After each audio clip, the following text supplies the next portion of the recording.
It's Another Side of Midnight. Political humorist TJ McCormick. Now, to the Bernard McGurk studios of 77 WABC. Here's TJ McCormick.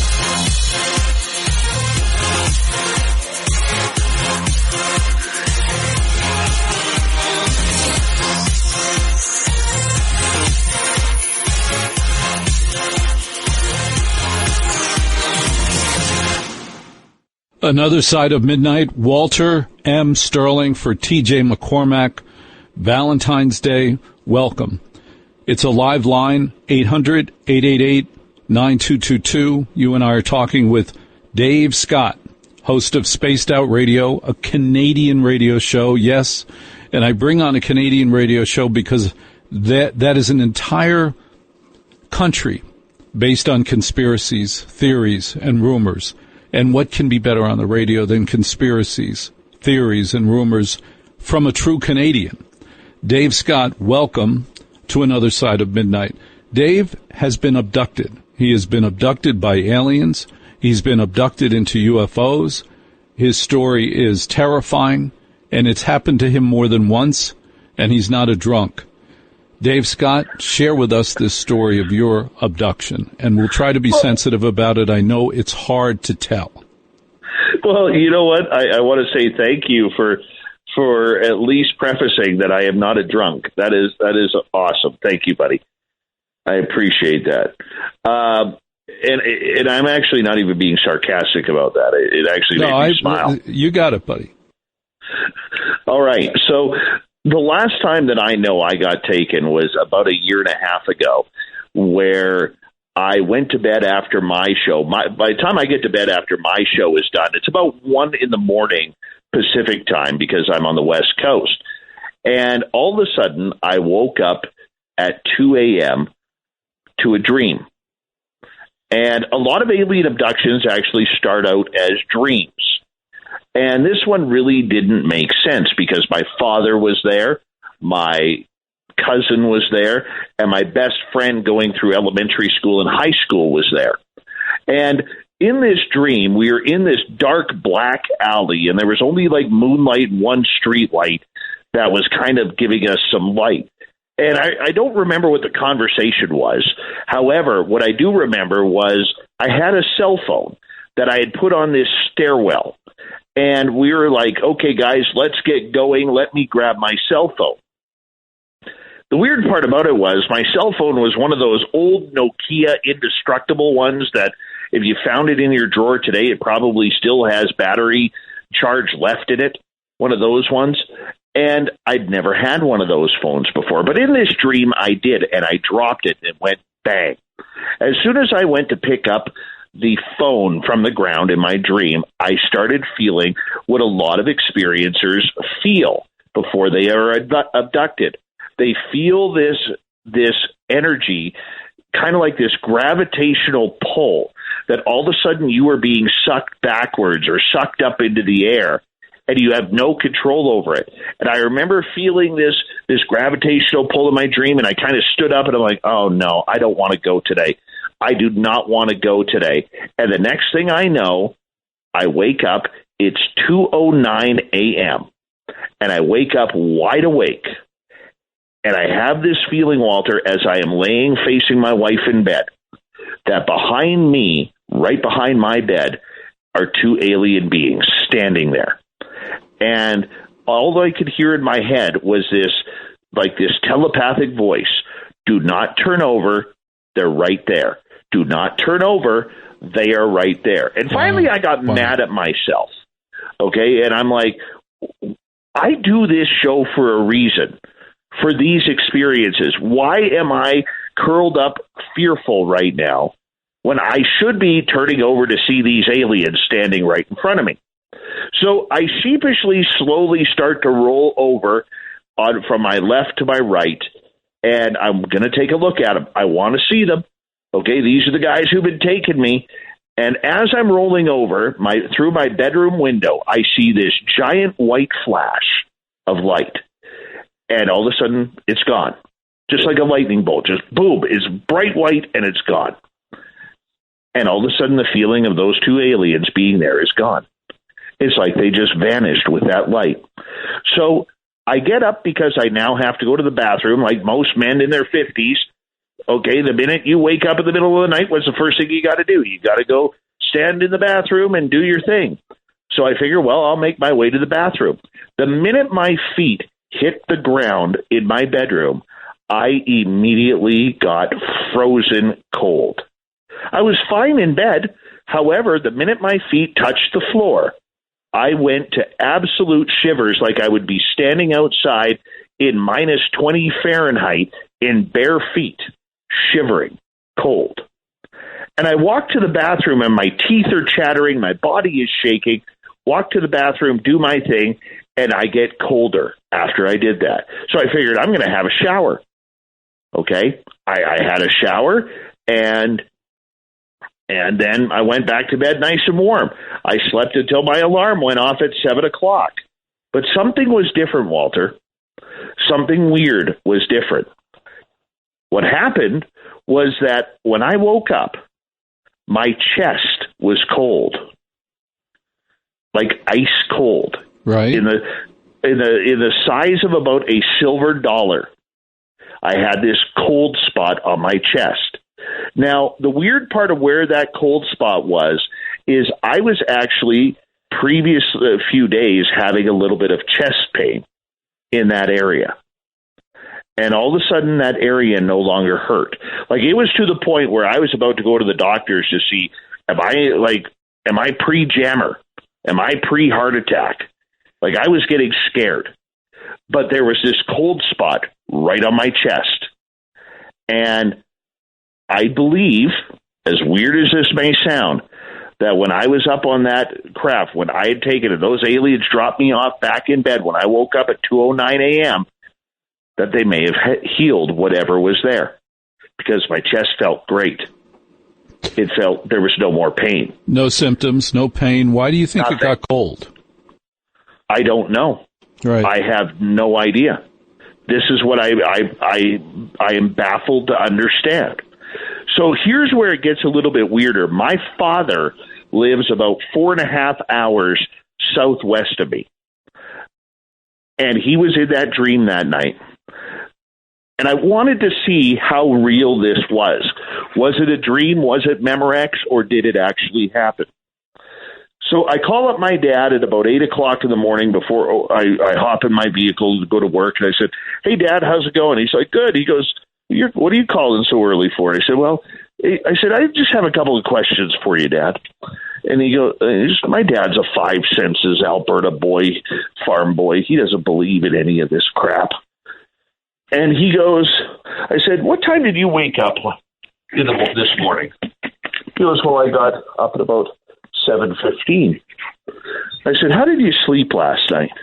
He goes, "Well, I woke up a couple of times, but I just went back to bed." I said, "Well, what time did you wake up in the morning? The first time last night?" He goes, "I don't know, around 2:05, 2:09, which was the exact same time that I woke up." I said, "What woke you up, Dad?"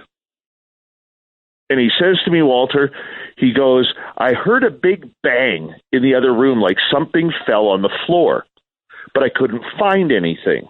Now, remember, in my dream, I dropped that Nokia cell phone, and it went bang. And I started laughing. I'm like, "Oh, goodness, Dad." I said, "Well, when you got up, what were you doing?" He goes, "I was really cold.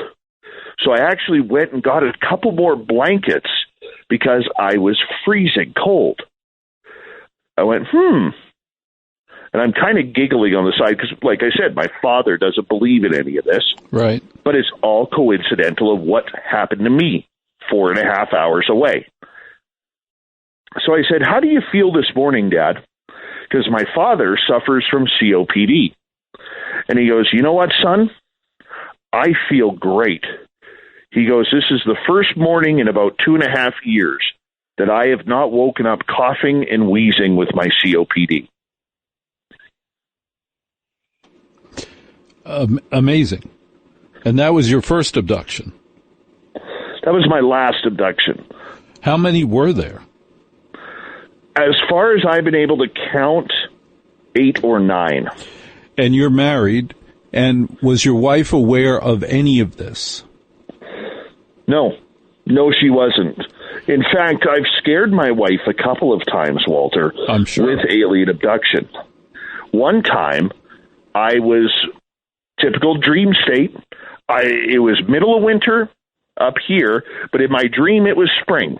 I was wearing shorts, and I saw this UFO fly over my house, and I quickly ran inside because I was on the phone, and I'm like, Bud, I got to go. I don't want to be abducted today. And as I started running from my driveway, I started not running straight. I was running up towards into the sky into this UFO. Right. And I kept yelling at them. I said, I don't want to be here today. I don't want you to take me today. I don't want you to take me today. Next thing I know, I wake up and I'm floating about 2 feet from my ceiling.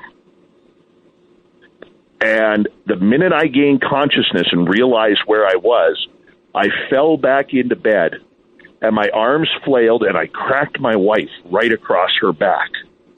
And she jumps up and says, "What the hell are you doing?" I said, "Honey, I'm sorry. I just got back." All right, this is Dave Scott, known Canadian, expert on UFOs, has been abducted multiple times, sharing the stories of his abductions with us. The phone is live. You have questions for Dave Scott about abductions? 800-848-9222. 800-848-9222. Apparently, various organizations that keep track of such things, millions of us have been abducted. Millions. My dad worked for Bell Telephone Laboratories. He bought all the land in Roswell for Bell Labs and then had trouble remembering it.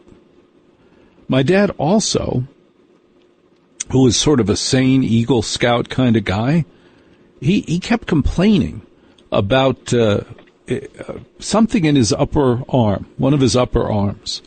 And one day, it just sort of came out. And there was a little piece of metal that was in his upper arm that had sort of just come out. And he's like, I have no idea what this is. I don't know when it went in. He wasn't in the Army. It wasn't shrapnel.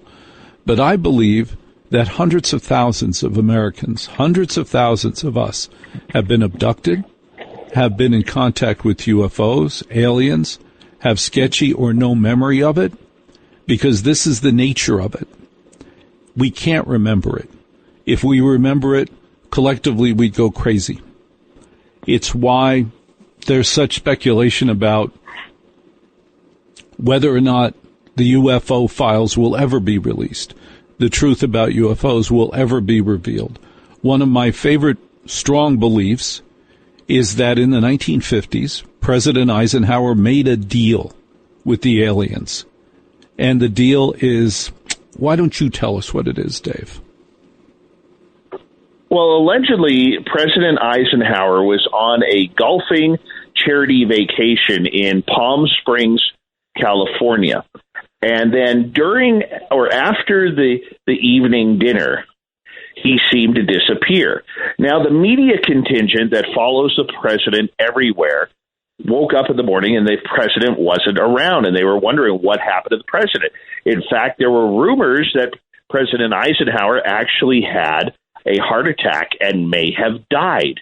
Now, the truth of the story is, well, I'm not going to call it the truth. I'm going to say the official story of this was that he was flown down to Beverly Hills overnight because he broke a tooth and had a bad toothache, so he had an emergency dental surgery in Beverly Hills. However, there are people out there who say, no, that isn't the story. He actually went to what is now known as Edwards Air Force Base, and apparently an alien craft landed. There were two of them. The first species, according to people who've investigated this, actually saw Eisenhower meet with one species who said, we will give you everything you want. We will give you free energy. We will give you how to extend life. We will give you free water. We will show you how it works in the universe to make this planet absolutely sustainable and life-bearing for millennia to come. However, you have to get rid of your nuclear weapons. They are no good for the future of humanity. He didn't like that because the United States was in the middle of the Cold War, and allegedly the second beings that he met with said, look, we don't care what you do. We will actually give you some of our technology. In exchange, we want to take some people to study, up to 65,000 people a year. Now, these people were supposed to be the derelict, the destitute, those who were homeless, those who were drunkards, those who were drug addicts, those who were in mental institutions at the time. People that would not technically be missed. However, after Eisenhower cut the deal, it is alleged that number continued to grow. And they never, ever stopped taking their 65,000 people a year. In fact, I interviewed a gentleman of the late Butch Witkowski a number of years ago on my show, and we were talking about these strange mutilations of cattle, horses, and even human beings who died under strange circumstances with pinpoint precision laser cuts. And Butch actually said to me that one of his friends who works at the FBI said in the United States, there are approximately 1.3 million people that go missing annually. When you whittle the number down from people who run away to people who change their identity, to people who disappear and commit suicide, to people who are kidnapped, to people who are just vanishing, it equals out, Walter, to approximately 65,000 people a year that cannot be accounted for their disappearance. It is like they just vanished off the face of the earth, never to be seen again. And you believe that's because of the Eisenhower deal? I think it could be possible because of the Eisenhower deal, yes. All right, this is Dave Scott, Spaced Out Radio. You can find every show he ever did at Spaced Out Radio on YouTube, and you can talk to him right now on the live line, 800-848-9222, 800-848-9222.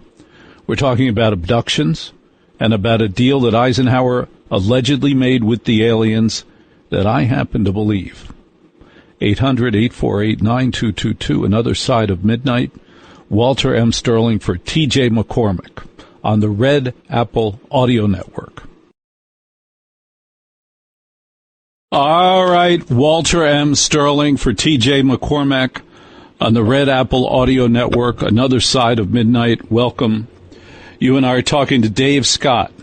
Dave Scott is a broadcaster in Canada who's an expert on all things conspiratorial.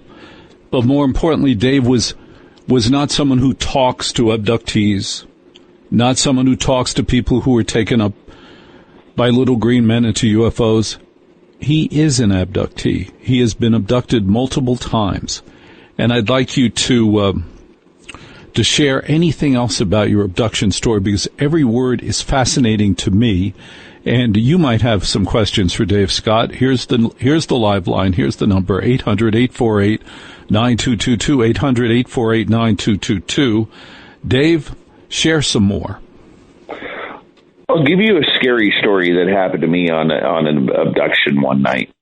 And this one, to this day, still kind of freaks me out.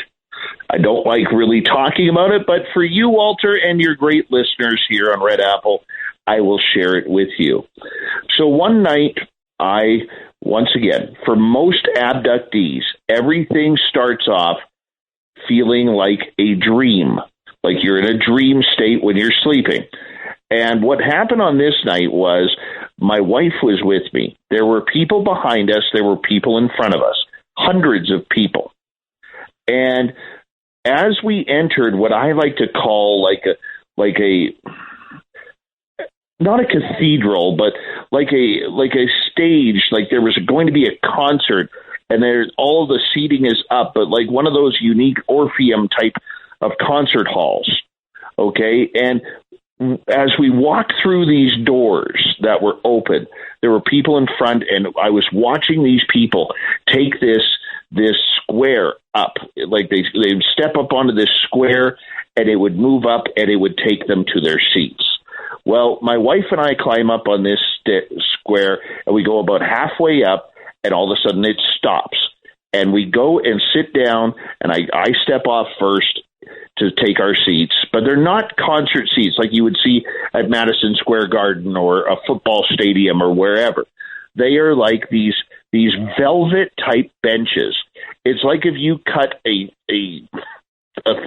quarter section out of a watermelon, that type of red. And we're looking down on the stage. I'm sitting first. My wife is on my left. And we're sitting there, and we are looking down. And I remember saying to my wife in this dream, I wonder who is playing tonight. She goes, I don't know. The next thing I know, I wake up, and I am looking around, trying to figure out what's going on.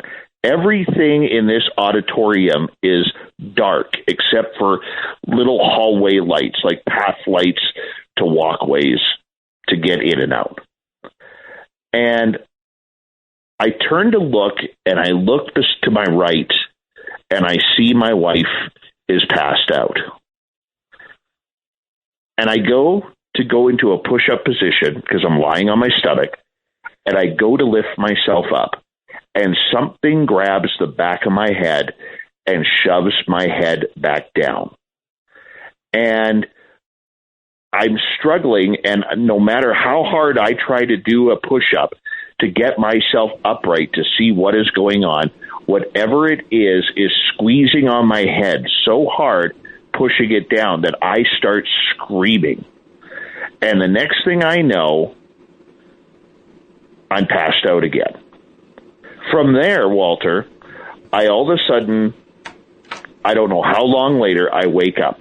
I swing my feet over, and I am now sitting up because I figured if I'm going to get up, I'm getting up fast, just in case I got to fight something. Okay, and the good Canadian hockey kid in me is always ready for a good fight. The next thing I know, I look down, and there's a little path right below me, like a walkway, and I see this little gray alien walking down this path. And I start yelling at him, and I'm like, I used every curse word in the book at him, and I said, I am coming back for you. Whatever you did to my head, I'm going to seek revenge on you. Get back here. Let me do it to you. But the weird, scary part about it was what followed him, because there was a little humanoid baby. And you know when toddlers just start to walk, they have that duck step that they do. Yeah. This little baby, and I knew it was a boy. I don't know why. I knew it was a boy. This little baby boy starts following this alien gray down this dark black path, this walkway. And what I remember of that baby boy was the diaper. Because the diaper was luminescent green in color. And it had, the only way I know how to describe it, it had black and luminescent red veins running through the diaper. And it was like pulsating and glowing. And then he walked into the dark, and I was like, little dude, don't go in there. Don't go in there. You come with me. And he wouldn't listen. He just followed that little alien scientist right out into the darkness. Dave Scott, host of Spaced Out Radio. You want to hear more Dave Scott stories? You can do it on YouTube. Spaced Out Radio is the name of his show. It's the name of his podcast, and the name of his website is spacedoutradio.com. Yes, a known Canadian, generous with your time. Great stories, Dave Scott. Thank you for being on the Red Apple Audio Network. I'm Walter M. Sterling. Look at that, for T.J. McCormick on Valentine's Day. And I just think it's fair that I get in a little mention of the fact that I have a 14-year-old daughter who turns 14 today. She couldn't be more excited about she's waited her whole life to be 14 on the 14th. She's a special kid. Her name is Samantha. Now, you and I were talking before we had the great time with Dave Scott, and thank you, Dave Scott. We had a great time with Dave Scott. You and I were talking about the horror show of the Epstein files. And the fact is that what we've heard so far is logical, makes sense, right? It makes sense. This is big bucks going after big guys who have valuable products, software that can be used for spying, software that is valuable to the United States or would be valuable if we had access to it, and there may be different ways to get it. Or that this is spy work for Israel. All those scenarios, but it didn't go well for Mr. Epstein and his partner, Ghislaine. You and I didn't know how to pronounce Ghislaine until now. But now we know. And we're right at that point where we're dealing with things that are provable, real, terrible, horrible. And we're about to hit conspiracy land. Now, you and I know that the thing that separates you and me from the dolphins and the whales is our ability to have conspiracy theories. Squirrels, deer, dolphins, whales, no matter how high on the chain of intelligence an animal is, they do not have conspiracy theories. Not one humpback whale has a conspiracy theory. The only thing humpback whales think about all day and night is how to get more krill into their mouths so they don't die. The amount of food they need is remarkable. You and I can't even conceive of how much food a whale needs. They don't have time to come up with conspiracy theories. And yet, tragically, stupidly, many people think that conspiracy theories are a waste of time, trivial, unimportant. I say it proves our human condition. It proves that our species is successful. Only a successful species would have the time and energy and basic necessities met that would allow us to have the time for conspiracy theories. We'd have to have food, clothing, shelter, and the luxury of a successful society. We have a successful society. Well, the result of a successful society is art and imagination. And from art and imagination come conspiracy theories. What's about to happen with the Epstein files is it's about to go into hyperdrive of crazy. And the hyperdrive of crazy is, many will listen to it and think, well, those are conspiracy theories. And it's starting to go to cannibalism of children, Pizzagate, Hillary Clinton running a pizzeria to market children. And then I remembered something that you haven't remembered, because we've been talking about how the elites are cannibals, that the elites eat children. They always have. And I'm like, yeah, okay, but I kept remembering a story. And the story I kept remembering is Armie Hammer's story.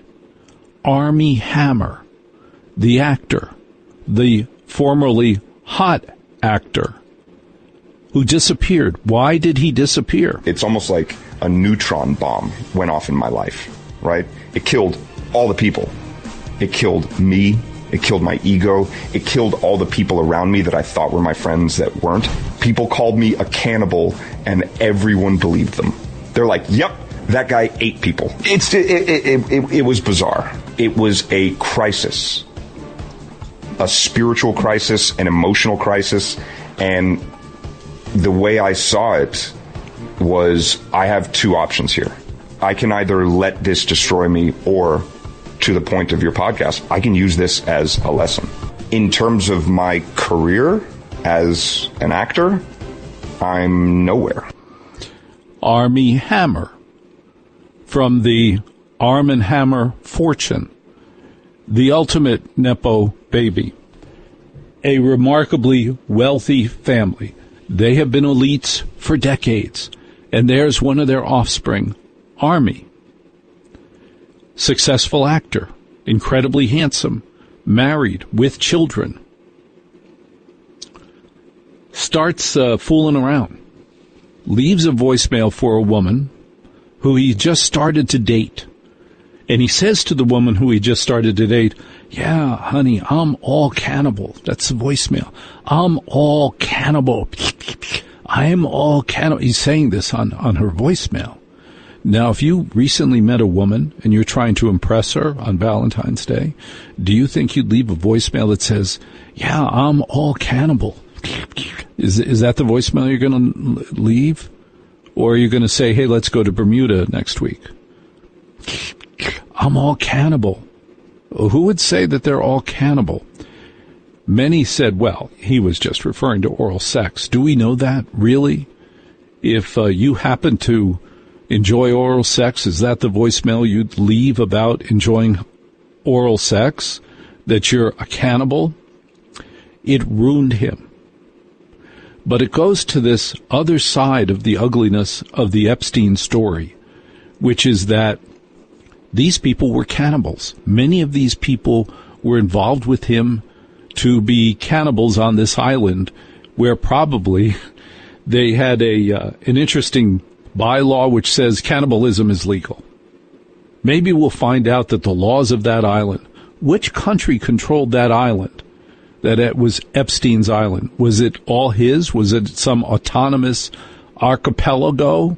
That was pretty good, an SAT word. Archipelago? Was it some autonomous archipelago where you could be a cannibal? Is that why they all went there? Because the accommodations look pretty cheesy. The photos that come out of Epstein Island look pretty cheesy. Well, why would these incredibly rich people who could own Ritz-Carltons, forget about living at them, they could own Ritz-Carltons, no sweat. Oh, yeah, you don't have a room? I'm going to buy your Ritz-Carlton. Give me that corner room I want, because by the time I get down there, I'm going to be your boss. That's what they would have at a Ritz-Carlton or a Peninsula or Four Seasons, which is so déclassé compared to a Ritz-Carlton, right? They go to the photos that we've seen of Epstein Island. It kind of looks like a tacky place. Kind of looks like a 1950s beach club on Long Island. Looks like a 1950s beach club on Long Island. That's what it looks like. Well, therefore, why would they go there? They're going there for the luxury. It doesn't look luxurious. They must just be going for the special massages and the unusual relationships that they can establish without having to have a lot of conversation. The goal-oriented relationships they can have on Epstein Island without actually having to date and have a conversation. That might have been the appeal. I don't know. Please note also that looks to me like the big shots who went to Epstein Island were the ugliest kids in high school. It was the ugliest bunch. But now we're going to get to that point where you got millions of pages that have nothing on them or something that was redacted. And what do? Our imaginations make stuff up. That's when the conspiracy theories arrive. When we have the luxury of time and food and clothing and shelter to just make stuff up. And that's what's happening right now. We're at the cannibalism point. We're starting to see babies in bottles, deceased fetuses in bottles being held by Leonardo DiCaprio, holding it up, smiling at this. Or Justin Bieber holding it up. It's stupid pictures, right? I'm Walter M. Sterling. Another side of midnight, TJ McCormick Show. Walter M. Sterling for TJ McCormick on the Red Apple Audio Network. All night long, this is Another Side of Midnight with TJ McCormick, 77 WABC.